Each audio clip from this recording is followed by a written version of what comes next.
when four Atlanta police officers surrounded a pregnant black woman in the parking lot of Walker's Pharmacy. They thought they were dealing with just another civilian they could intimidate. The way they slammed her against the car ignored her. Calm protests and tightened the handcuffs around her wrists. It was just another day of throwing their weight around. But as Officer Jenkins ran her ID through the system, the color drained from his face. Special Agent Maya Richardson, Federal Bureau of Investigation, decorated field agent with a spotless 15-year career. In their arrogance, they hadn't just arrested an innocent woman. They detained a federal agent who wouldn't let this abuse of power slide. As Maya sat quietly in the back of their patrol car, her trained mind was already cataloging every violation, every face, every badge. Some officers think a badge puts them above the law until they encounter someone with a higher authority. Before we jump back in, tell us where you're tuning in from. And if this story touches you, make sure you're subscribed, because tomorrow I've saved something extra special for you. Maya Richardson stood before the full-length mirror in her bedroom, smoothing her maternity dress over her 8-month bump. The morning light filtered through the curtains, casting a warm glow across the nursery paint swatches she and Marcus had taped to the wall last night.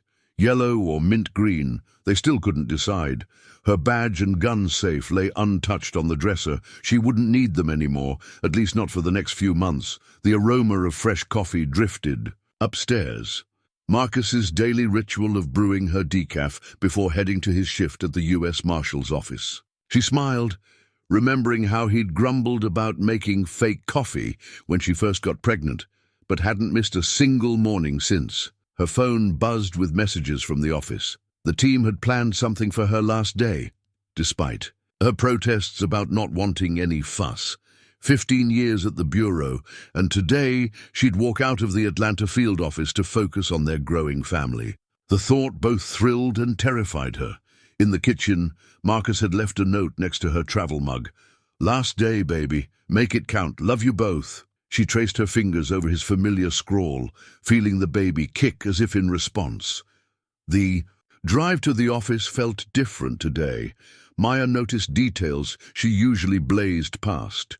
The crossing guard's friendly wave at the elementary school, the new flowers outside the courthouse, the morning sun glinting off the FBI building's windows. Everything seemed to be marking the moment, reminding her that change was coming. The elevator doors opened to chaos. Her team had transformed the usually austere office into an explosion of yellow and white streamers. Agent Sarah Chen, her partner, of 7 years, rushed forward with a baby-on-board sash. "Don't you dare," Maya warned, but she was already laughing. "Final day privileges," Sarah insisted, draping the sash over Maya's shoulder. "We get to embarrass you just this once." The morning dissolved into a parade of well-wishes and shared memories. The team had put together a video montage of their biggest cases: the Atlanta trafficking ring bust, the corruption case in Savannah, the interstate jewelry heist. Maya felt a familiar pang watching the footage. This work had defined her for so long. Assistant Director Thompson's speech caught her off guard. "Agent Richardson represents the very best of the Bureau," he said, his usually stern face softening. Her dedication to justice, her analytical mind, and her unwavering integrity have made us all better agents. This isn't goodbye. It's just a new assignment with a very demanding little supervisor. Maya was about to respond when her phone rang. Her mother's name flashed on the screen, and she stepped away from the crowd to answer. "Baby girl, I know it's your last day, but could you stop by Walker's Pharmacy on your way home? They finally filled that prescription I've been waiting on, and my hip is acting up something fierce." "Of course, Mama. I need to pick up my prenatal vitamins anyway." Maya glanced at her watch. "I'll head there right after the office wraps up." As the celebration wound down, Maya packed up her desk, carefully wrapping the photo of her and Marcus at the FBI Academy graduation. Sarah helped her carry the box to her car, both of them quiet with the weight of the moment. "You know what I won't miss?" Maya said finally. "Your terrible coffee." Sarah laughed, pulling her into a gentle hug. "Take care of that baby." But don't forget your other family here.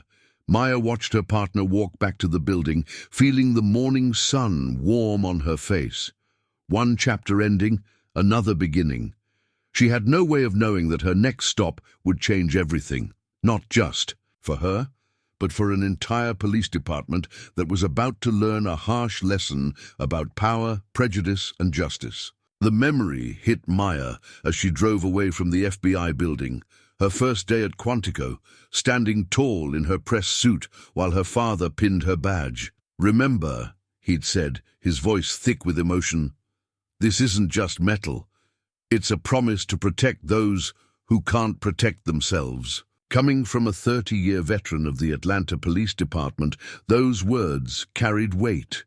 She remembered the grueling training sessions, 20 weeks that tested every limit she had, the tactical driving courses that left her knuckles white on the wheel, the endless hours at the firing range until her shoulders ached, the psychology classes that taught her to read people's intentions in their micro-expressions. She'd graduated second in her class, but it wasn't the academic achievements that made her proud.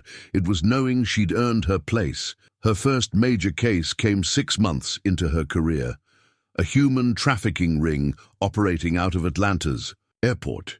She'd spent weeks building profiles, connecting patterns that others had missed. When the task force finally moved in, they rescued 12 women and 3 minors. The look of relief on those faces had confirmed everything. This was what she was meant to do. It was during that case that she met Marcus. He'd been the U.S. Marshal assigned to witness protection for the victims. She noticed him first in the task force briefing room, taking detailed notes while others looked bored.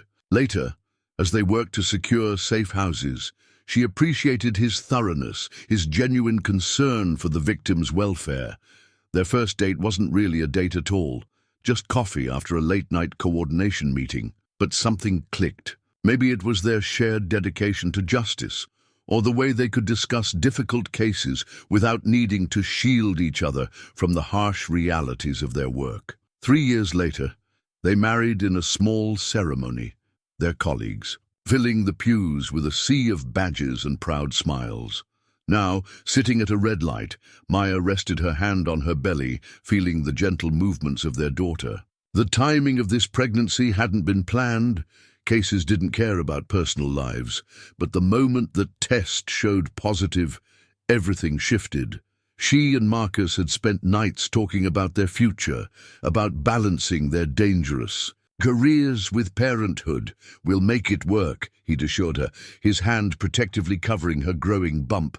"Between the FBI and the marshals, we've got the most heavily armed babysitting service in Georgia." The light turned green, and Maya guided her car toward Walker's pharmacy. Her back ached slightly, a constant companion these last few months, but she felt good, strong, ready for this new chapter. The morning send-off had left her emotional but confident.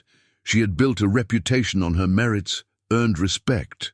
Through her actions rather than her words, a young rookie had approached her at the party, eyes bright with admiration.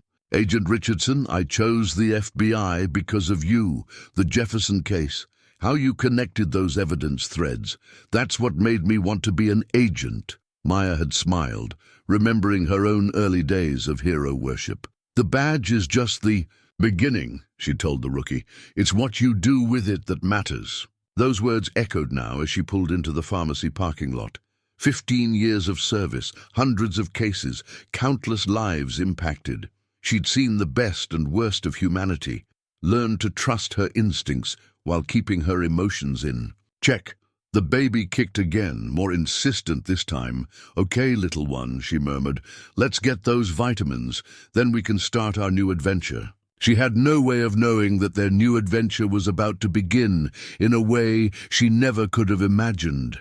That her years of training, her carefully honed instincts, and her unwavering sense of justice were about to be tested in the most personal way possible. As she stepped out of her car, Maya Richardson was still just a decorated FBI agent heading into maternity leave. In less than 15 minutes, She would become the catalyst for a reckoning that would shake an entire police department to its foundations. Walker's Pharmacy stood as a remnant of old Atlanta, its red brick facade and hand-painted window signs a stark contrast to the modern buildings surrounding it. Maya had been coming here since she was a child, back when Mr. Walker Sr. still ran the place. Now his son, James, carried on the family tradition of personal service in an increasingly impersonal world. The bell chimed as Maya pushed open the door, welcoming her into the familiar space. The scent of antiseptic and artificial vanilla air. Freshener mingled in the air. An elderly couple browsed the greeting cards, while a mother tried to corral two energetic children by the vitamin aisle. "Maya Richardson," James Walker's voice carried from behind the counter. "Your mother said you'd be stopping by." He reached beneath the counter and produced two white bags. "Got both prescriptions ready? Your prenatal vitamins and your mom's medication." Maya smiled, making her way to the counter. "You're always one step ahead, James. Been filling prescriptions for your family for 20 years now. Speaking of which, how's your dad enjoying retirement? Still complains about missing the force, but Mom's keeping him busy with home renovation projects." As James rang up her purchases, Maya's trained eye caught movement in the security mirror mounted in the corner. Two police officers had entered the store, positioning themselves near the entrance. Something about their posture set off warning. Bells in her mind. They weren't shopping, they were watching. Maya maintained her casual demeanor while her mind rapidly assessed the situation. The officer's stance was alert, hands close to their weapons, eyes fixed in her direction. She'd seen that look before during operations. They were waiting for something, or someone. "You take care of yourself and that baby," James said, handing her the pharmacy bags. "Tell your mom I added her favorite chocolate to her bag. Don't let her give you grief about it." "Thanks, James." Maya kept her voice steady, even as she noticed two more officers through the front window, positioning themselves near her car. The mother with the two children had noticed the police presence too. She pulled her kids closer, her eyes meeting Maya's with a look of concern. Maya gave her a reassuring nod, her FBI training kicking in. Whatever was about to happen, she needed to ensure civilian safety first. She pushed open the door, pharmacy, bags in hand, maintaining a calm exterior while her mind raced through protocols and procedures. The afternoon sun felt suddenly hot on her skin. The parking lot eerily quiet, except for distant traffic and the hum of cicadas. Maya could feel the officer's eyes on her as she walked towards her car. Her hand instinctively moved to where her badge would normally be before remembering she'd left it at home. Her phone was in her purse. She should have enough time to reach it if needed. The baby shifted, perhaps responding to her elevated heart rate. Maya took a deep breath, her years of training warring with the maternal instinct to protect her child. She knew what was coming, had seen this scenario play out too many times in her career, but this time was different. This time, she was on the other side. As she reached for her car door, she saw the officers begin to move. Their reflections in her car window showed practiced coordination. They'd done this before. Maya's mind catalogued details with professional precision.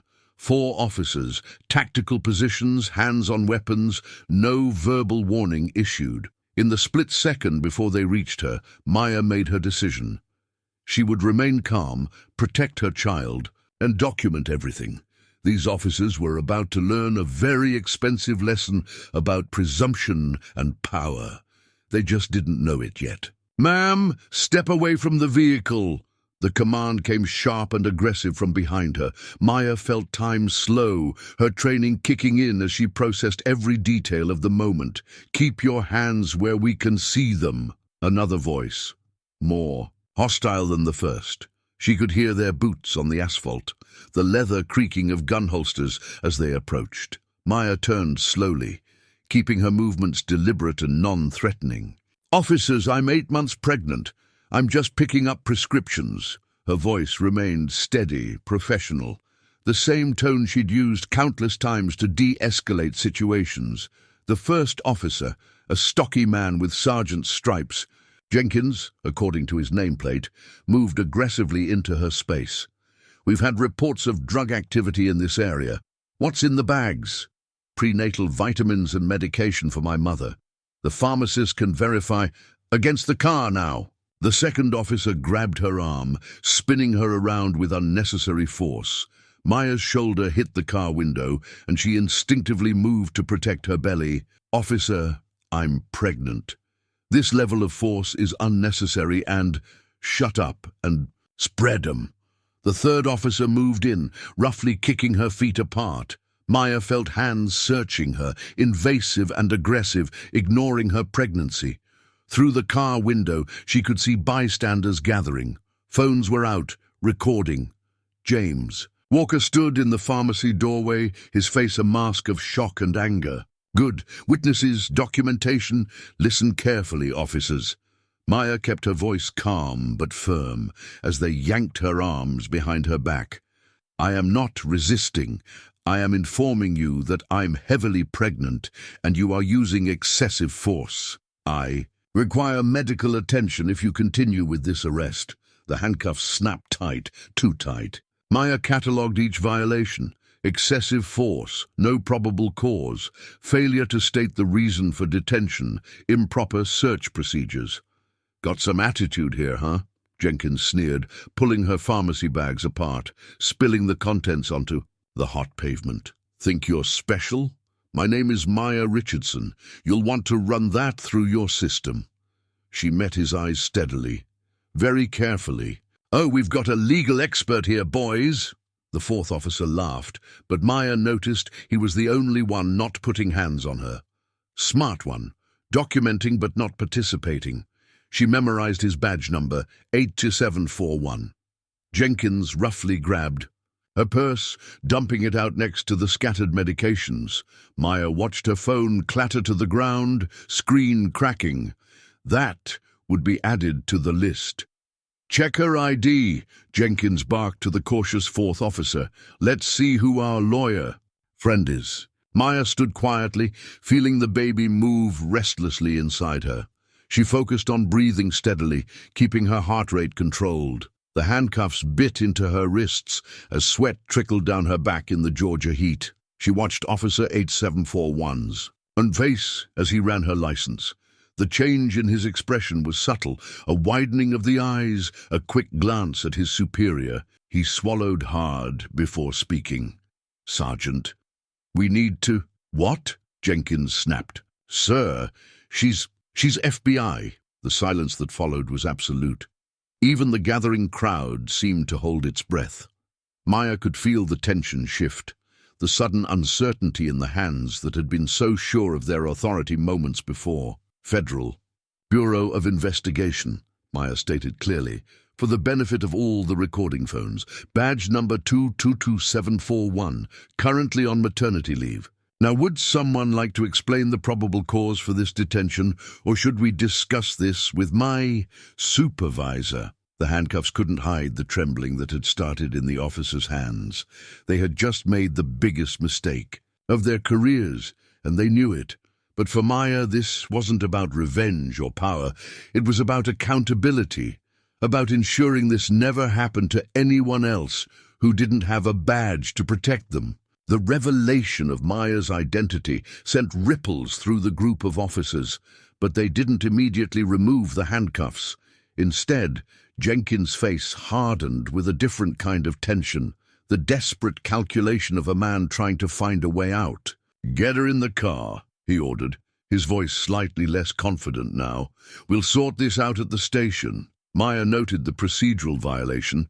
Still no official reason for detention stated. Officer Jenkins, I haven't been read my rights. No probable cause has been established, and I'm requesting medical attention due to your aggressive handling of a pregnant woman. Her words carried across the parking lot, where at least a dozen phones were still recording. A young woman near the pharmacy door was live streaming, narrating quietly, "They just found out she's FBI, and they're still not letting her go." The second officer began gathering Maya's scattered belongings, his earlier aggression replaced by nervous haste. Her cracked phone, the spilled prenatal vitamins, her mother's prescription, all tossed haphazardly into the pharmacy bags. More. Evidence of mishandling. "Ma'am," Officer 8741 spoke quietly. "We have reason to believe—" "Save it, Peterson," Jenkins cut him off. "Station, now." Maya felt herself being guided toward the patrol car, still handcuffed. She spoke clearly, ensuring the recording bystanders could hear. "I'm complying under protest. I require medical attention due to rough handling while pregnant. I have not been informed of my rights or the reason for my detention. The time is 2:47 p.m. From the pharmacy doorway, James Walker called out, "I'm calling your husband, Maya." She saw Jenkins flinch at that. The situation was spiraling beyond his control. The back of the patrol car was hot, the Georgia sun having baked the interior all afternoon. Another violation, leaving a pregnant woman in dangerous heat conditions. Maya continued her mental documentation as she watched the officers huddle outside, their body language screaming panic. "Dispatch, this is Unit 247. Officer Peterson's voice crackled over the radio. "We're going to need a supervisor at Walker's." "Pharmacy." "Negative." Jenkins grabbed the radio. "Situation under control, returning to station." Maya caught Peterson's reflection in the window. He was on his personal phone, fingers moving quickly. Smart officer, she thought. Creating his own record, distancing himself from what was quickly becoming a career-ending incident. Through the car's window, she could see more people gathering. The crowd had grown to include some of the pharmacy's regular customers who knew her family.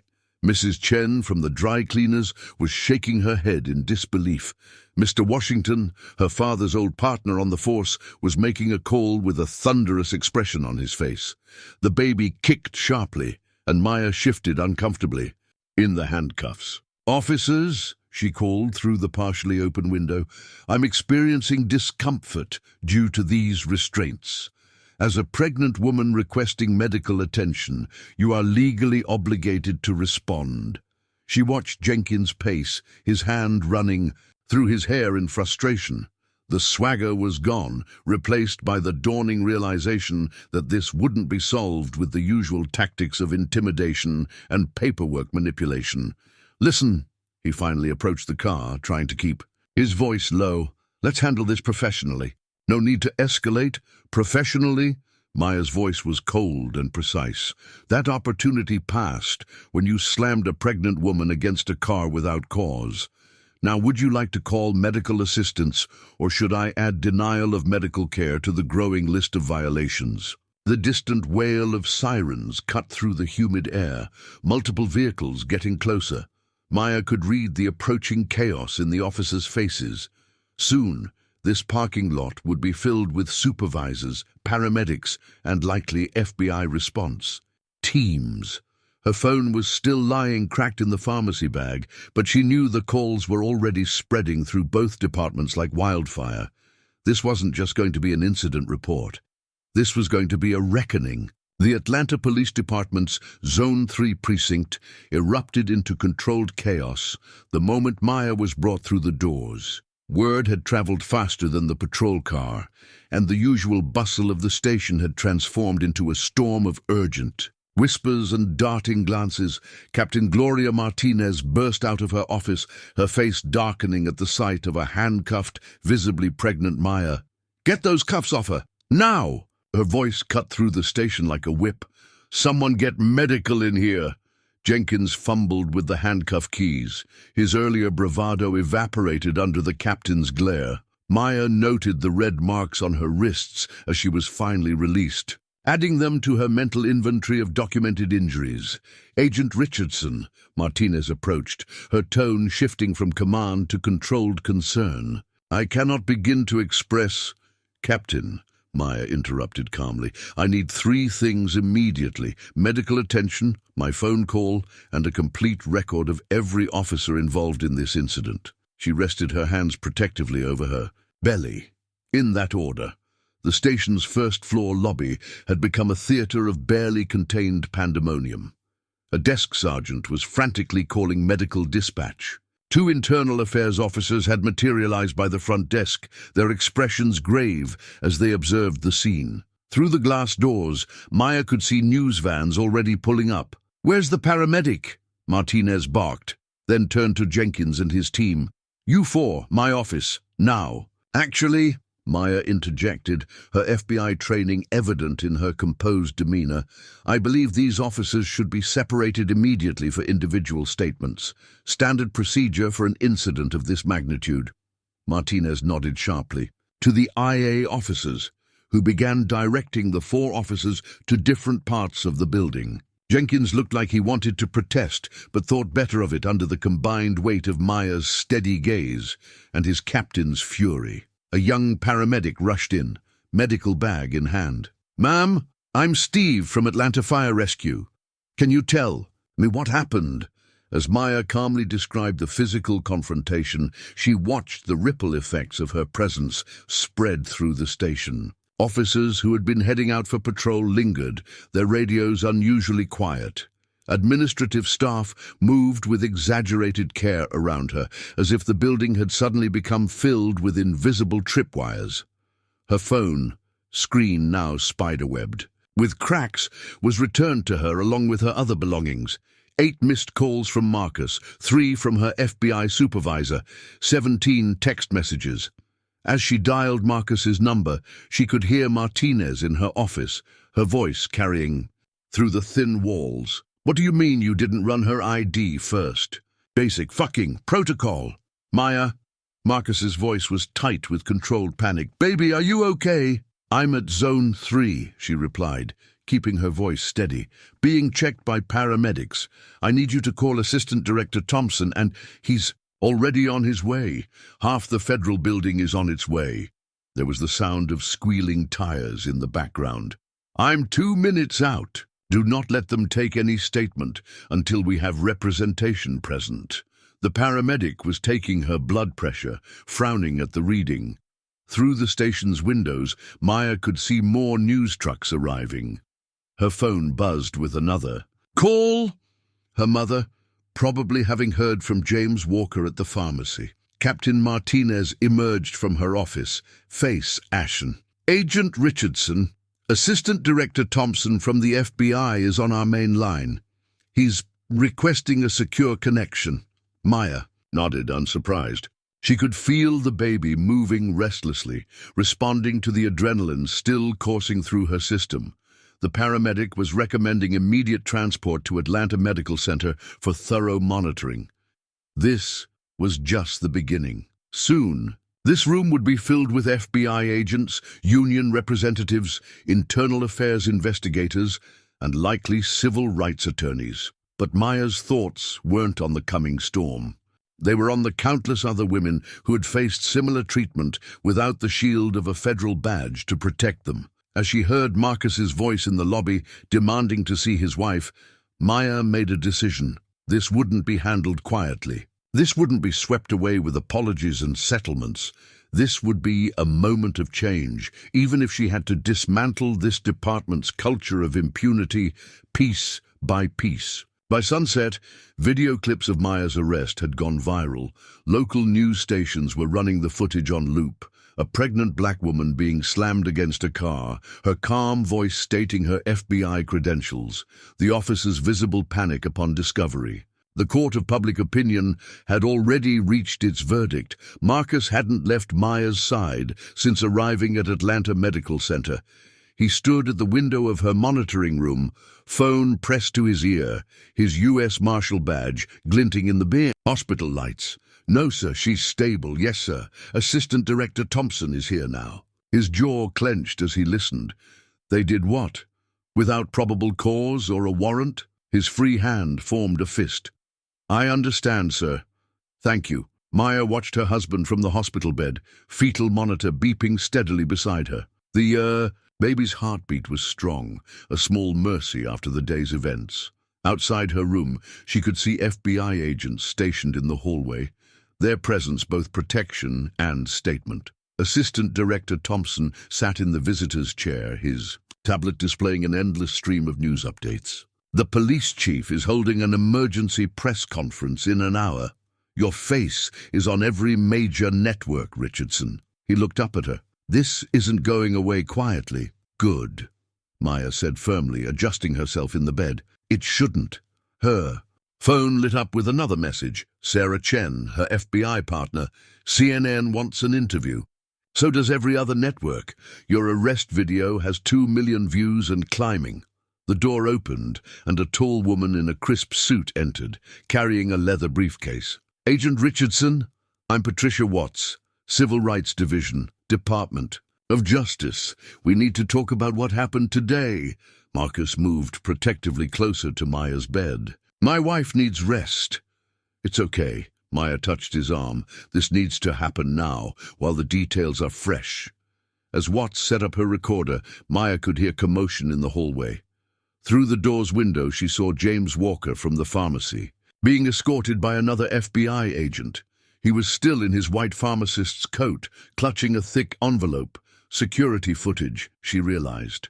More evidence. The Atlanta chapter of the NAACP is holding a rally tonight, Thompson mentioned, scrolling through his tablet. Reverend Jackson is flying in tomorrow.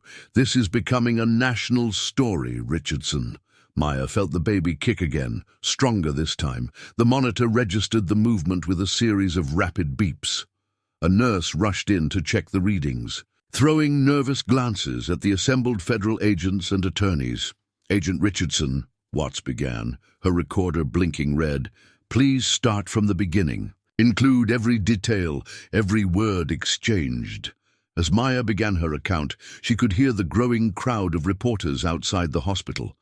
Through the window, she saw more news vans parking, their satellite dishes reaching toward the darkening sky like metal trees. Her mother had arrived earlier, bringing fresh clothes and tears of anger. Her father, the retired cop, had been eerily quiet, his expression haunted. This isn't what I wore the badge for, he'd whispered, holding her hand. This isn't what it's supposed to be. The hospital room had become a command center of sorts. FBI agents coordinated with DOJ officials. Civil rights attorneys huddled with federal prosecutors. Maya's phone continued to buzz with messages of support from fellow agents, each one expressing a mixture of outrage and determination. Marcus ended another call, his face grim. The police union is already trying to spin this. They're claiming the officers had credible information about drug activity. Let them try, Thompson growled, standing to stretch. We have 12 different videos showing the whole thing. We have witnesses. We have the pharmacy's security footage. And most importantly, he looked at Maya with fierce pride, we have an FBI agent who documented every single violation as it happened. Maya closed her eyes briefly, feeling the weight of the moment. This wasn't just about her anymore. Her wrongful arrest had become a flashpoint, a catalyst for a larger conversation about power, prejudice, and accountability. The system that had failed so many others had finally picked the wrong target. As the night deepened outside her hospital window, Maya could hear the chants of protesters growing louder, their voices carrying up from the street below. Change was coming to Atlanta, and she would make sure it stuck. Police Chief Robert Davidson's office had never seen such frantic activity. Emergency meetings blurred one into another as a parade of legal advisors, union representatives, and public relations specialists cycled through the room. The blinds were drawn against the media cameras gathering outside, but they couldn't block out the sound of protesters' chants, growing louder by the hour. What do you mean there was no body cam footage? Davidson's voice thundered across the conference table. 4 officers on scene and not one working camera. Captain Martinez stood her ground. Jenkins claims his camera malfunctioned. Peterson's was operational but hadn't been activated. The other 2, she paused, jaw tight. They say they forgot to charge them after their last shift. Internal affairs. Captain Sarah Rodriguez slapped a file onto the table. Convenient. And completely against department policy. But we have bigger problems. Social media videos show Jenkins has a history, 3 similar complaints in the past year alone, all involving excessive force against minority women. The room fell silent, except for the distant sound of helicopter. Blades, news choppers circling the building like vultures. Lieutenant Hayes from Legal Affairs scrolled through his tablet. The FBI isn't waiting. They've already launched a formal investigation. DOJ Civil Rights Division is involved, and the U.S. Marshal Service is breathing down our necks. Agent Richardson's husband is one of their top investigators. Jesus Christ, Davidson muttered, loosening his tie. What about the drug activity tip they claim justified the stop? Rodriguez's laugh was bitter. Non-existent. Jenkins says he got an anonymous tip about suspicious activity at Walker's Pharmacy, the same pharmacy that's been serving that community for 40 years without a single complaint. The door burst open as Deputy Chief Williams rushed in, face flushed. Channel 5 just aired an interview with James Walker. He's provided them with security footage showing the officers watching the pharmacy for hours before Richardson arrived. They were waiting for her. Targeting, Rodriguez corrected. The word you're looking for is targeting. Davidson sank into his chair, the weight of the situation crushing down. On his desk, photos from the scene showed Maya Richardson's composed face as she was handcuffed. The daughter of a respected retired officer, an FBI agent, 8 months. Pregnant, they couldn't have chosen a worse target for their prejudice if they'd tried. Unions pushing back, Hayes added. They want us to support the officers, claim it was a legitimate stop gone wrong. But with the evidence mounting, evidence, Martinez cut in. You mean the dozen videos showing our officers assaulting a pregnant federal agent? Or the witness statements about denied medical attention? Or maybe the pharmacy footage proving they targeted her? Rodriguez spread crime scene photos across the table. Look at these wrist bruises, the shoulder contusions. She documented everything, like the trained agent she is. This isn't going away with a press conference and a suspension. Outside, the chants grew louder. No justice, no peace. Davidson's phone buzzed. Another message from the mayor's office demanding updates. On the wall-mounted TV, muted news channels showed split-screen coverage. Maya's arrest footage alongside live shots of growing protests outside the precinct. Internal Affairs is taking over, Rodriguez announced, her tone leaving no room for debate. All 4 officers are suspended immediately, pending investigation. We're seizing their phones, computers, everything. If there's a pattern of behavior here, we're going to find it. The FBI's forensic team is demanding access to our databases, Williams added. They want to review every arrest these officers made in the past 5 years, every complaint, every use of force report. Martinez stood by the window, peering through the blinds at the crowd below. We need to get ahead of this. Full cooperation with the feds, complete transparency. It's the only way to salvage any trust with the community. Trust? Rodriguez's voice was sharp. That went out the window the moment they slammed a pregnant FBI agent against a car. Now we're in survival mode. Davidson looked at the faces around. The room, career officers watching their department's reputation crumble in real time. The irony wasn't lost on him. In trying to intimidate what they thought was a vulnerable woman, his officers had triggered what could be the largest civil rights investigation in the department's history. Get me everything, he finally said. Every report, every complaint, every piece of footage. If there's rot in this department, we're going to cut it out before the feds do it for us. As if in response, the chants outside swelled louder, a tide of public outrage that would not be turned back. Breaking news tonight. The arrest of a pregnant FBI agent by Atlanta police officers has sparked nationwide outrage and calls for reform. The CNN anchor's voice filled Maya's hospital room. We warn viewers that the following footage may be disturbing. Maya watched from her bed as her own arrest played out on national television for the 20th time that day. The hashtag #WaterJustice for Maya crawled across the bottom of the screen, along with the steadily increasing view counts of the viral videos. Joining us now is civil rights attorney Benjamin Crump, the anchor continued.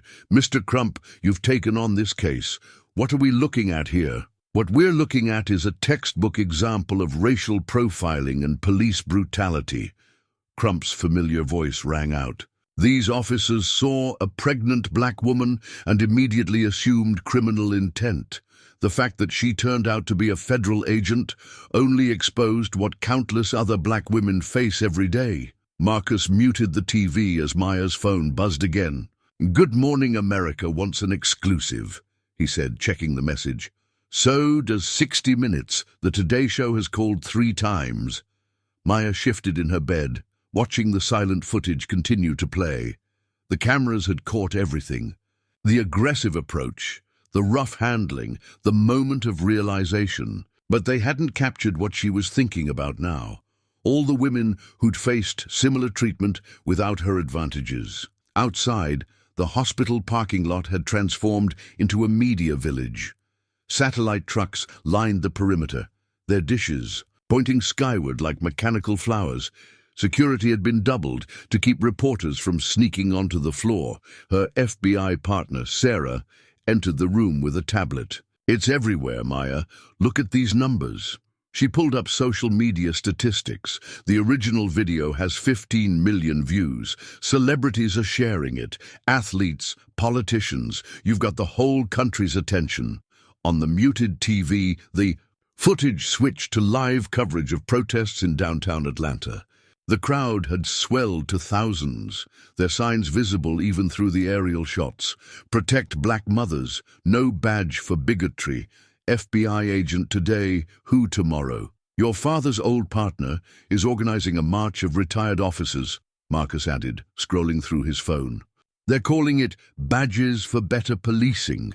Maya watched the silent footage of people carrying signs with her photo, her story becoming a symbol for something larger than herself. James Walker's pharmacy had become a makeshift memorial, with flowers and signs covering the sidewalk where she'd been arrested. The White House press secretary just released a statement, Sarah read from her tablet. "The president is deeply concerned by the footage from Atlanta and has directed the Attorney General to personally oversee the federal investigation." Another news alert flashed across the TV screen. Atlanta Police Union president resigns amid controversy. The footage cut to protesters outside police headquarters, their numbers growing by the hour. Maya's mother entered with fresh flowers, shaking her head at the TV. "Reverend Jackson is downstairs, says he won't leave until he sees you're all right." With his own eyes, she arranged the flowers, her hands trembling slightly. "Your story's even on the international news now. BBC, Al Jazeera. This isn't just about me anymore, is it?" Maya said quietly, resting her hands on her belly. "It never was," Marcus replied, taking her hand. "You're just the one they couldn't silence." The baby kicked as if in agreement, making the fetal monitor beep. On the silent TV, experts discussed police reform, while footage of the arrest played in a corner box. Maya saw herself again, calm, professional, documenting everything even as the handcuffs bit into her wrists. Sarah's tablet chimed with another alert. TMZ just released background on the officers. Jenkins has a history. 3 excessive force complaints, all buried by the department. They're calling it a pattern of prejudice. Through the window, Maya could see more news vans arriving. More cameras setting up. Her story was becoming a movement, her arrest a catalyst for change. The system had picked the wrong target, and now the whole world was watching. "The truth is," she said, watching the endless cycle of coverage, "this happens every day. The only difference is, this time they did it to someone who couldn't be ignored." The muted TV showed more protesters gathering, more signs rising, more voices demanding change. Maya's story had struck a nerve, exposing a truth too long ignored. Now the question wasn't whether change would come, but how much and how fast. The FBI's Atlanta field office had transformed its largest conference room into a command center. Assistant Director Thompson stood before a wall of evidence photos, timeline charts, and officer profiles. 24 agents sat ready with laptops, e-tablets, and case files. "In 9 a.m., we're launching a full federal investigation into the Atlanta Police Department Zone 3, Thompson announced, his voice grave. This isn't just about Agent Richardson's arrest anymore. We've received credible evidence of systematic civil rights violations. Agent Sarah Chen raised her hand. Sir, DOJ just confirmed they're sending their top civil rights prosecutors, ETA 3 hours. On the main screen, surveillance footage from Walker's Pharmacy played silently. The timestamp showed Officer Jenkins and his team arriving hours before Maya, taking positions, watching. The targeting was obvious, methodical. We've pulled their personnel files, another agent reported. Jenkins has 3 prior excessive force complaints involving minority women. All mysteriously disappeared from the system, but we found backup copies in Internal Affairs. Thompson pointed to a stack of files. Division of Criminal Investigation is handling the electronic evidence, cell phones, body cams, dash cams. Officers claim equipment malfunctions, but our tech team is retrieving deleted footage. The door opened as U.S. Marshal Marcus Richardson entered, still in his tactical vest. Just finished coordinating with Atlanta PD Internal Affairs. Captain Rodriguez is cooperating fully. She's given us access to their complete database. The room hummed with activity as teams divided their assignments. Financial crimes units dug into officer bank records, looking for unexplained deposits. Behavioral analysis reviewed past arrest patterns. Technical teams recovered deleted text messages and emails. Look at this, Chen called out, projecting her screen. Text messages between Jenkins and Officer Peterson, 2 days before the incident. That pharmacy needs cleaning up. Too many of them hanging around there. The racial undertone was clear. Thompson's jaw tightened. Add it to the evidence. We're building a pattern of discriminatory intent. Marcus studied the timeline wall. They were watching that pharmacy for weeks. My team found similar surveillance patterns in other neighborhoods, all predominantly black areas. A young agent burst in with new files. Sir, we've got something. Jenkins made 6 arrests in the past month, all black women, all at or near Walker's Pharmacy. All charges were dropped for lack of evidence. The pattern was emerging, a systematic campaign of intimidation, targeting specific demographics in specific locations. Maya's arrest hadn't been random. It had exposed a deeper rot. Department of Justice is expanding the scope, Thompson announced, reading from his phone. They want a 5-year review of all Zone 3 arrests. Demographics, force used, charges filed versus charges dropped. The investigation was growing beyond anyone's initial expectations. What started as a single incident was unraveling years of misconduct, cover-ups, and institutional bias. Atlanta PD's internal investigation is yielding results too, Marcus added. Captain Rodriguez found evidence of complaint suppression, officers trading favors to bury misconduct reports. Chen projected another text exchange. Keep it quiet. We handle our own. That's from a sergeant to Jenkins after a complaint was filed last month. Thompson surveyed the room of busy agents. The wall of evidence had grown, connections forming. Between incidents that once seemed isolated, Maya's arrest had cracked open the door, and now they were going to tear it off its hinges. This is priority 1, he declared. Every resource, every agent we can spare. We're not just investigating an incident anymore. We're exposing a culture of corruption. Outside the conference room, more agents arrived with boxes of files. The investigation was growing by the hour, each new piece of evidence revealing another layer of misconduct. They had the momentum now, and the whole country was watching. One more thing, Thompson added, his voice carrying over the activity. Agent Richardson's statement needs to be taken, but she does this on her terms, when she's ready. She's not just our victim, she's one of our own. The agents nodded in understanding. This wasn't just about justice anymore. This was about protecting their own, and through that, protecting everyone who'd ever faced similar treatment without a badge to shield them. The wall of evidence grew larger, the pattern clearer. A system of abuse was being exposed, and it had chosen exactly the wrong person to target. Now that system was about to learn why the FBI's motto was fidelity, bravery, integrity. Maya finally returned home 3 days after the incident, the hospital satisfied that both she and the baby were stable, but her house no longer felt like the sanctuary it once was. 2 FBI security details were stationed outside. They're dark. SUVs, a constant reminder of how much had changed. She stood in the half-finished nursery, running her fingers over the yellow paint samples they'd been so excited about just days ago. The crib remained unassembled in its box, the mobile of stars and moons still wrapped in plastic. Everything normal about her maternity leave had been shattered in those few minutes outside Walker's pharmacy. "You should be resting," Marcus said. From the doorway, his eyes heavy with concern, he hadn't returned to work since the incident, taking emergency leave to stay with her. "I keep thinking about the baby," Maya said softly, her hand resting on her belly.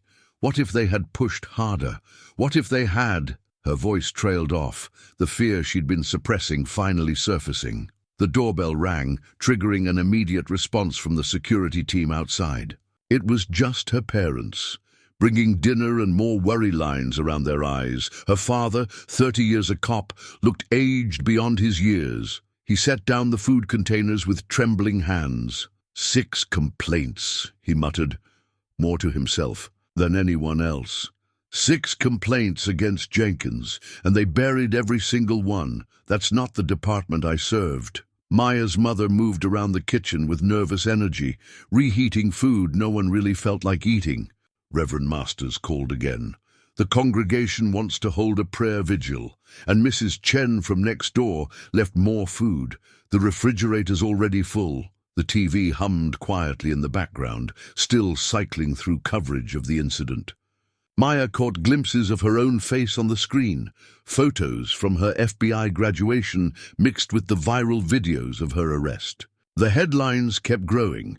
FBI agent's arrest exposes pattern of police misconduct. Nationwide protests enter 4th day. DOJ launches civil rights investigation. "Sarah called," Marcus said, trying to create some normalcy as they sat down. "To eat. She says the office misses you, though technically you're still supposed to be on maternity leave." Maya pushed her food around the plate. "Some leave this turned out to be. I should be decorating the nursery, not preparing testimony for a federal investigation." Her phone buzzed again. Another interview request, another media outlet wanting to tell her story. She'd turned them all down so far, letting the videos and the investigation speak for themselves. "Your aunt in Chicago saw you on the news," her mother said, trying to fill the heavy silence. "She's organizing a rally there too. This is bigger than Atlanta now, baby." Maya felt the baby move and closed her eyes, remembering the moment of impact against the car, the instinctive terror of trying to protect her child. The physical bruises were fading, but other marks went deeper. "I can't sleep," she admitted, quietly. "Every time I close my eyes, I'm back there. Not as an FBI agent, but as every other woman who didn't have a badge to save them. What happened to them? Who protected their babies?" Marcus moved to hold her hand, but the doorbell rang. Again.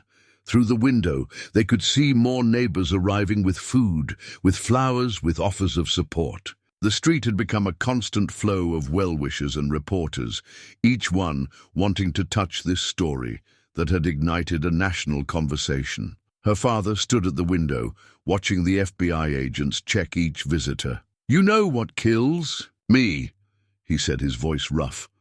"I taught those boys at the academy, Jenkins, Peterson. I remember them as rookies. Somewhere along the way they forgot what that badge really means."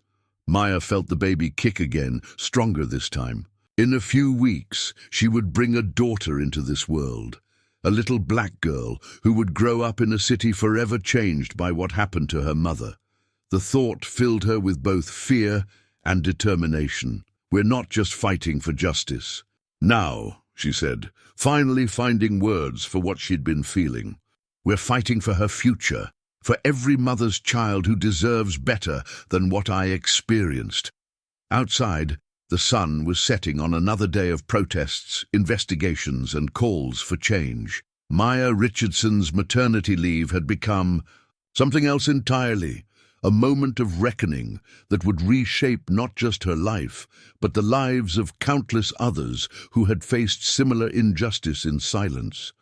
The nursery could wait. Right now, she had a different kind of labor to face. The evidence room at the FBI's Atlanta field office had become a testament to systemic failure. What started as an investigation into 4 officers had exploded into something far more sinister. Agent Sarah Chen stood before a wall of photos, each one representing a victim who had encountered Officer Jenkins and his team at Walker's Pharmacy. 17 cases in the past year alone, she reported to the investigation team. All black women, all arrested within a 2-block radius of the pharmacy. All charges mysteriously dropped, but only after they spent time in custody. Assistant Director Thompson examined the pattern analysis on his tablet. And look at the timing, always between the 1st and 5th of each month, days when Social Security and disability checks are typically cashed. The recovered body cam footage told a story that had been deliberately hidden. Brief clips, supposedly corrupted, showed Jenkins and his team targeting women leaving the pharmacy, using the same aggressive tactics they'd used on Maya. But these women hadn't had federal badges to protect them. "Sir," a young analyst called out, "you need to see this." He projected a series of bank records onto the main screen. Small deposits to Jenkins' account, all from the same shell company. They correlate perfectly with the arrest dates. Thompson's face darkened. Someone was paying them to make these arrests. "It gets worse," Sarah added, pulling up more files. "Remember that anonymous tip line they claimed justified Maya's arrest? We traced the calls. They all came from burner phones purchased with the same credit card, registered to a holding company owned by a developer who's been trying to buy out that entire block." The pieces were falling into place. The targeting of Walker's Pharmacy wasn't random.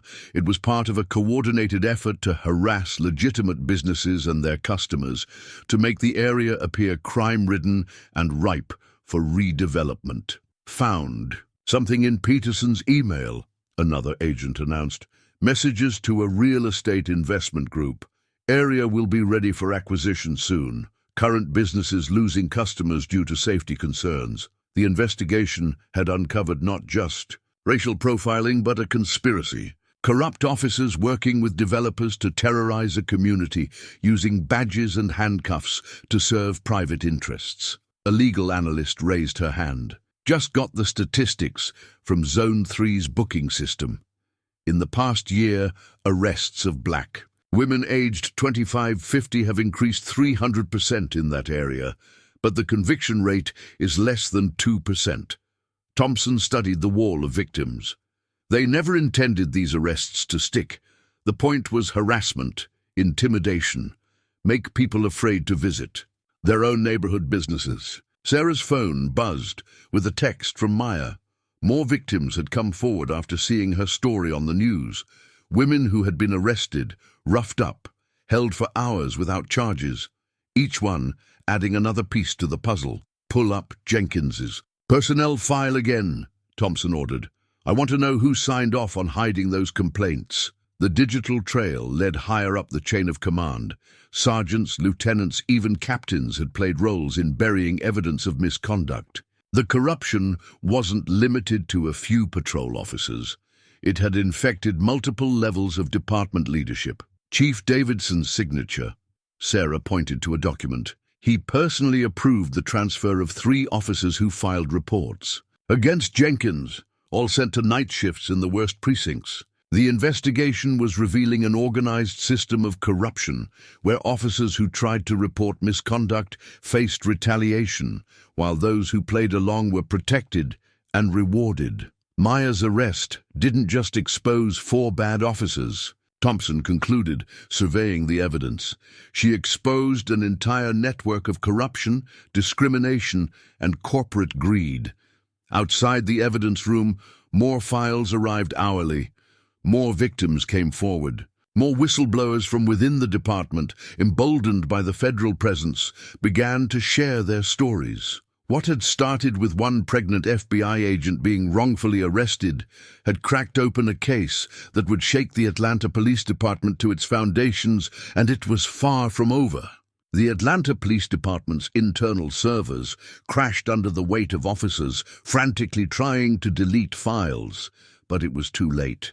The FBI's cyber team had already created perfect mirrors of every hard drive, every email account, every text message chain.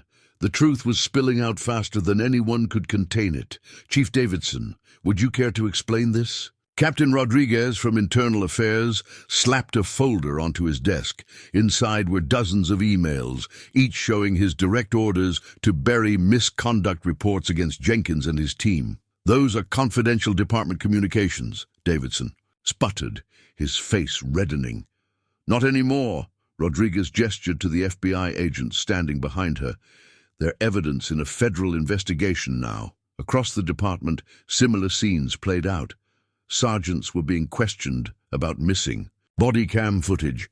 Lieutenants tried to explain away suspicious transfers of officers who'd filed complaints. The wall of silence was crumbling. A young officer fresh from the academy had turned whistleblower. His secret recordings of roll call meetings captured supervisors instructing officers on how to clean up certain neighborhoods, using coded language that barely masked their racial targeting. "Delete everything," Jenkins texted his team in a panic, but the FBI's tech unit had already recovered it all, including messages about their special arrangement with real estate developers. Local news stations were having a field day. Breaking news. Internal documents reveal systematic cover-up in Atlanta PD. The leaked emails showed years of coordinated efforts to hide misconduct, particularly in cases involving racial profiling. The police union's president had resigned, in disgrace after his own emails surfaced, showing him coaching officers on how to write reports that would justify excessive force against minority suspects. "Look at these disciplinary records," an FBI analyst told Assistant Director Thompson. "Every time a black citizen filed a complaint, it was marked unfounded before any investigation. But complaints from white citizens got full reviews." The department's public affairs office had gone silent, their usual spin tactics useless against the mountain of evidence. Their last press release, claiming the arrest of Maya Richardson was an isolated incident, now read like a bad joke. More officers were coming forward, tired of carrying the weight of secrets. A detective from narcotics revealed how Jenkins's team had been fabricating drug charges to justify their arrests near Walker's pharmacy. "We've got audio," Sarah Chen announced, playing a recording. Jenkins's voice filled the room. "Just sprinkle some residue on the tests. Nobody checks too close when it's them." The mayor called an emergency meeting as more documents leaked. Text messages between precinct commanders showed them discussing how to maintain order in minority neighborhoods through aggressive policing. "This isn't just about a few bad officers anymore," Thompson told the assembled federal task force. "This is about a department that built its culture on discrimination and cover-ups." The final blow came from an unexpected source. A retiring civilian administrator, responsible for records management, had kept her own private copies of every buried complaint, every altered report, every covered-up incident for the past decade. "I knew someday someone would need to know the truth," she told Internal Affairs investigators.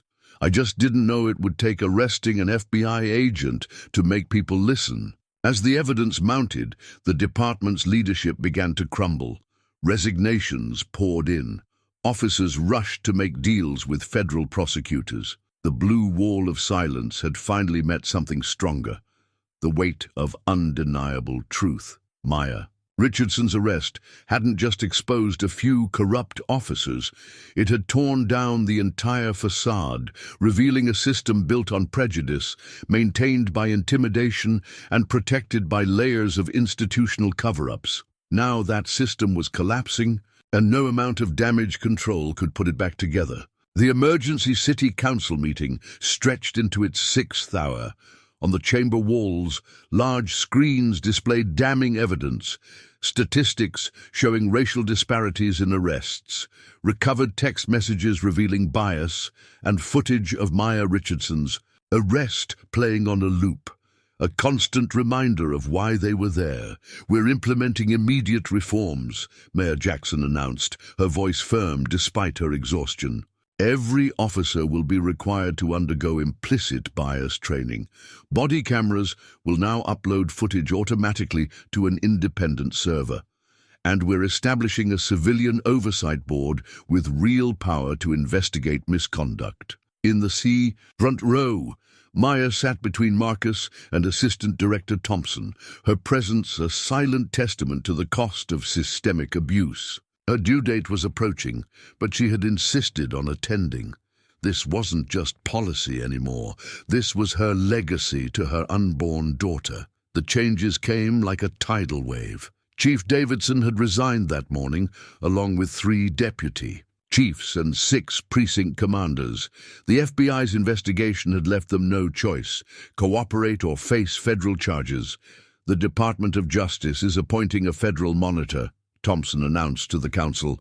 "They'll oversee these reforms for a minimum of 5 years. Any officer with a history of substantiated complaints will be immediately reviewed for termination." Officer Jenkins and his team had already been arrested on federal civil rights charges. The evidence against them was overwhelming.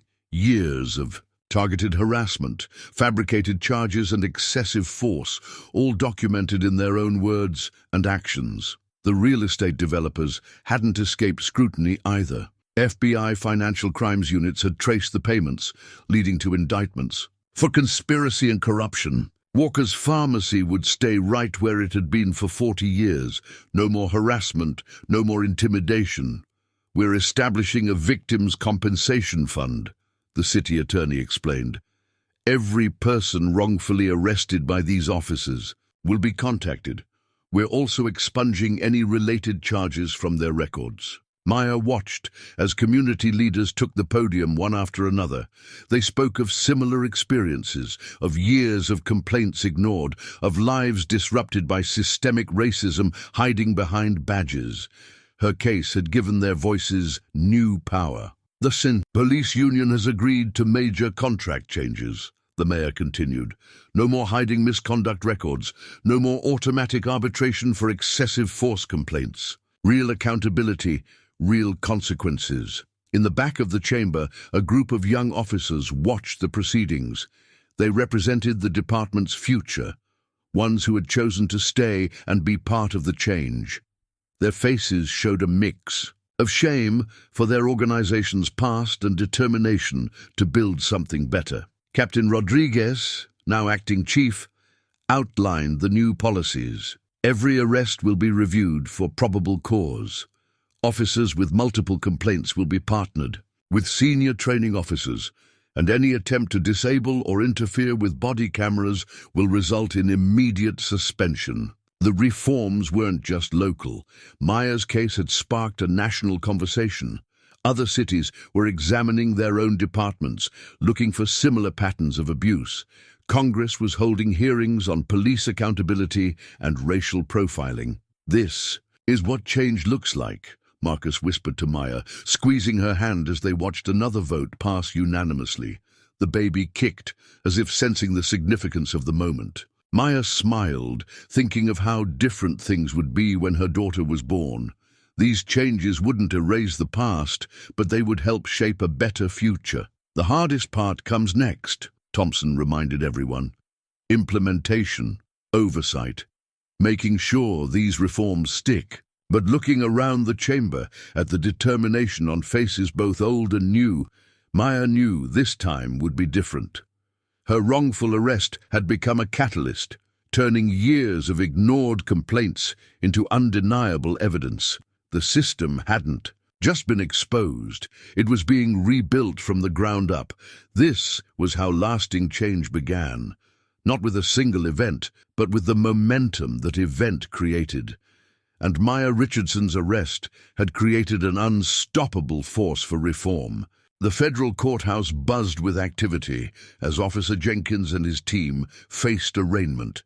The charges were extensive: civil rights violations, conspiracy, filing false reports, and witness intimidation. Maya watched from the gallery, one hand resting on her now nearly full-term belly as the men who had assaulted her stood before the judge. "How do you plead?" Judge Harrison's voice echoed through the packed courtroom. Jenkins, stripped of his badge and looking surprisingly small in his civilian clothes, glanced at his lawyer before responding. "Guilty, Your Honor." His voice cracked. The plea deal had been inevitable. The evidence was too overwhelming, the potential sentence too severe to risk a trial.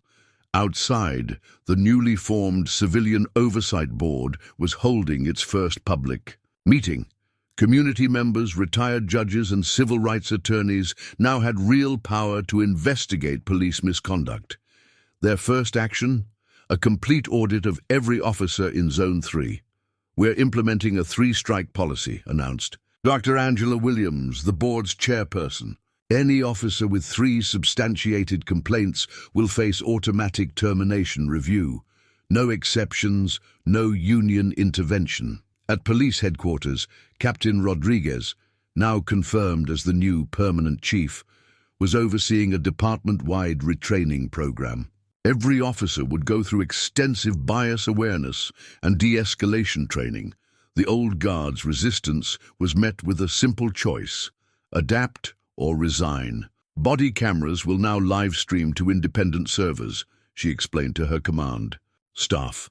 "No more technical difficulties, no more missing footage, and civilian complaints will be handled by an external review board." Maya's case had created a domino effect. The FBI's investigation had expanded to other precincts, other cities. Similar patterns were emerging across the country, leading to a nationwide push for police reform. "The Justice Department is establishing new federal guidelines," Marcus told Maya as they left the courthouse. "Your case is literally changing law enforcement policy at the national level." The real estate developers who had paid for the targeted harassment faced their own justice. FBI financial crimes units had traced every payment, every shell company. Their indictments included charges of conspiracy, corruption, and civil rights violations. Back at Walker's pharmacy, James Walker had become a community hero. His security footage and testimony had helped break the case wide open. The pharmacy was now a symbol of resistance against corruption, with people coming from across the city to show support. "We're not just changing policies," Maya told a group of young officers during a required training session. "We're changing the culture. Every person you interact with is someone's child, someone's parent, someone who deserves respect." The department's new leadership was younger, more diverse, more committed to community policing. Officers who had stayed silent about misconduct were coming forward, knowing they would finally be heard and protected. Sarah Chen led a task force reviewing past arrests, looking for patterns of abuse. "Every case these officers touched is being reopened," she explained. "Every person they wrongfully arrested will get justice." The police union's new contract reflected the changing times. Gone were the automatic protections for officers accused of misconduct. Instead, there were clear accountability measures and consequences for violations.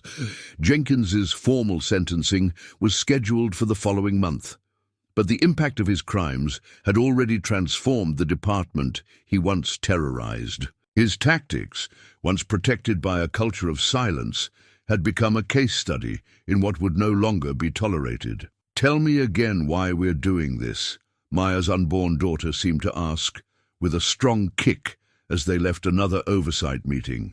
"Because," Maya whispered, rubbing her belly, "sometimes justice needs a push, and sometimes that push comes from the most unexpected places." The courthouse steps were crowded with reporters as Jenkins was led away in handcuffs. But Maya wasn't watching him. She was watching the young officers, observing the scene, seeing in their faces the dawning realization that the old way of doing things was over. This was what justice looked like: not just punishment for past wrongs, but systematic change to prevent future ones. Maya's wrongful arrest had become a turning point, a moment when the slow arc of justice bent a little faster toward real change. 3 months after Jenkins' guilty plea, the Atlanta Police Department was almost unrecognizable. The old guard had largely resigned or been removed, replaced by officers who embraced the new era of accountability. Body cameras live-streamed every interaction, civilian oversight panels reviewed complaints within 48 hours, and community engagement had become more than just a buzzword. Chief Rodriguez stood in the newly established Community Relations Center, once a defunct precinct building, now transformed into a space where officers and residents could meet, discuss concerns, and build trust. 6 months ago, this department was hunting people in their own neighborhoods. She addressed a mixed group of officers and community members. Today, we're sitting together, planning neighborhood watch programs, youth mentorship initiatives, and real community policing. The statistics told the story of change. Civilian complaints had dropped by 60%, use of force incidents were down 70%, and most tellingly, community cooperation with police had increased dramatically. Maya, now holding her 2-month-old daughter Jasmine, attended these meetings regularly. Her presence served as both reminder and inspiration, a living testament to why these changes mattered. Officer candidates now go through extensive bias screening, the training coordinator explained.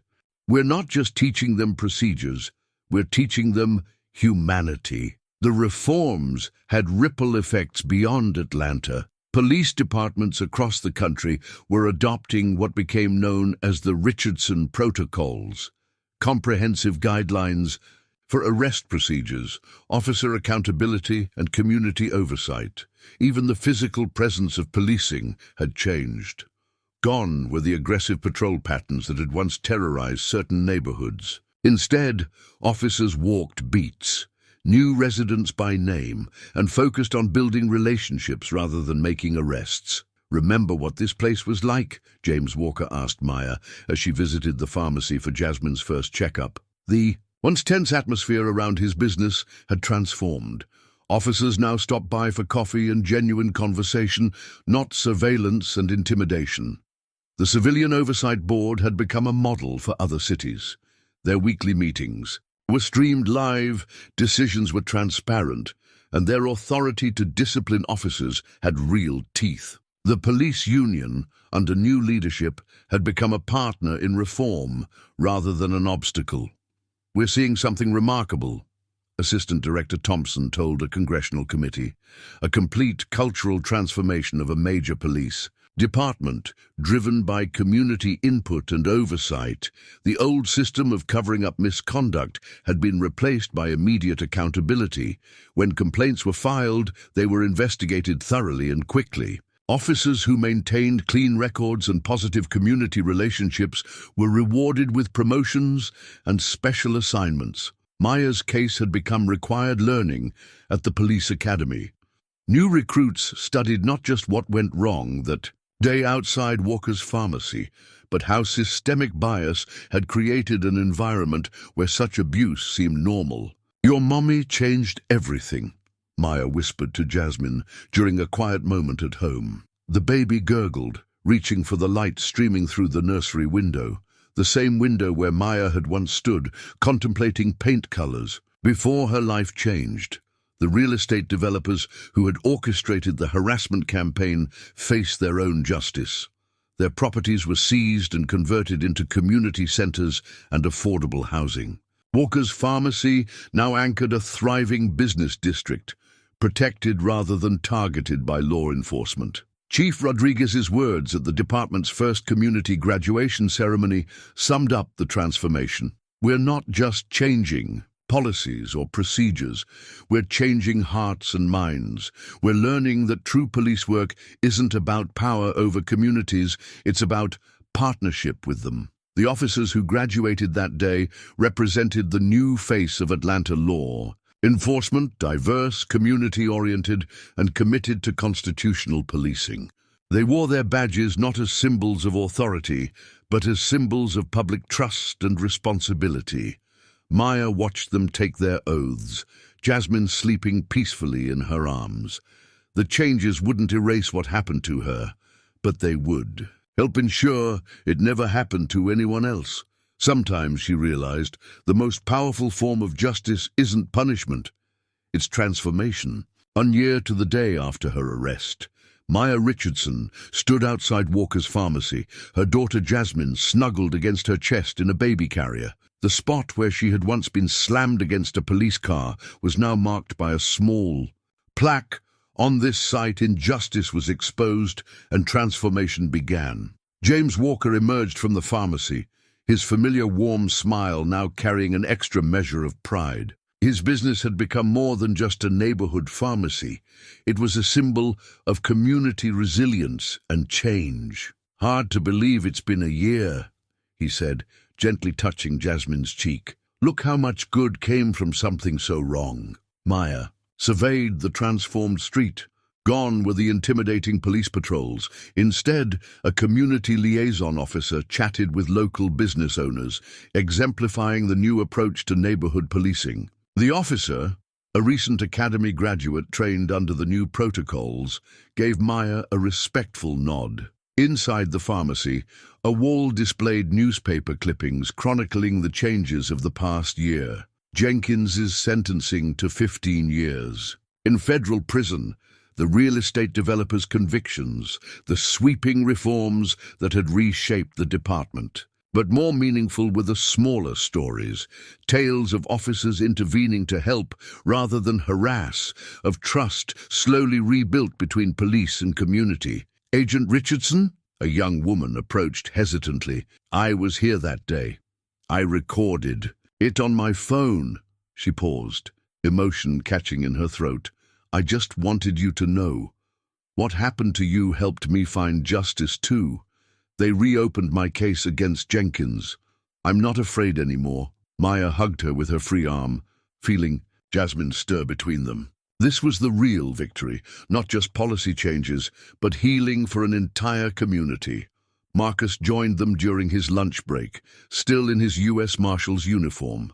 The sight of him no longer triggered concerned glances from passers-by. The badge had become a symbol of protection again, not persecution.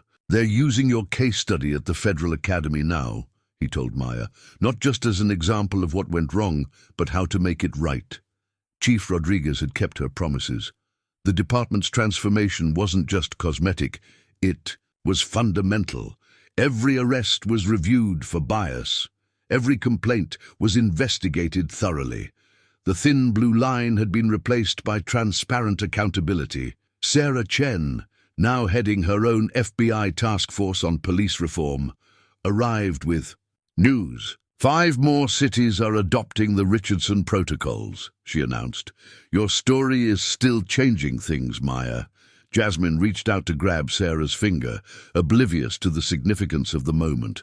She would grow up in a different world than the one her mother had faced that day, a world where law enforcement meant justice, not fear. Maya's father, the retired officer, joined them for the small ceremony, unveiling the plaque. His eyes glistened as he held his granddaughter. "This is what the badge always should have meant," he said softly, "protecting and serving everyone, not just some." As the sun began to set, Maya gathered with her family, friends, and supporters, a cross-section of the community that had come together in the wake of her arrest. The old divisions between law enforcement and citizens had begun to heal, replaced by a shared commitment to real justice. "You know what I see now?" Maya asked, looking at her daughter's peaceful face. "I see hope, not just for change, but for lasting transformation. Sometimes it takes one moment to expose what needs fixing, but it takes everyone to make that fixing permanent." The pharmacy's bell chimed as customers came and went, each one passing the plaque that marked both an injustice and its remedy. Maya Richardson's wrongful arrest had become more than just a catalyst for reform. It had become a promise to future generations that justice, when demanded by enough voices, could not be denied. As she prepared to leave, Maya touched the plaque. One last time, the metal was warm from the Georgia sun, like the hope that had risen from that dark moment 1 year ago. Her daughter would grow up knowing not just what her mother had endured, but what that endurance had achieved. The story of 4 officers' mistake had become the story of an entire community's renewal. And somewhere in Atlanta, a new recruit was pinning on their badge, ready to serve under a system that demanded not just authority but accountability. Real change had come at last.